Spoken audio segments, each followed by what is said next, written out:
We're cruising around in a traveler's auto barn, so I'm going to show you guys what it looks like from the inside. At the moment it's set up as a couch, and this is how we set it up during the day, and you can actually place your dining table on top as well, so it turns into a dining room, and then at night we'll fold it out into a bed, which we'll show you guys soon.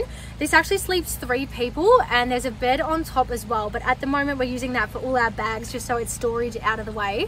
And then it also comes with a kitchen too, so I'll show you guys what that looks like now.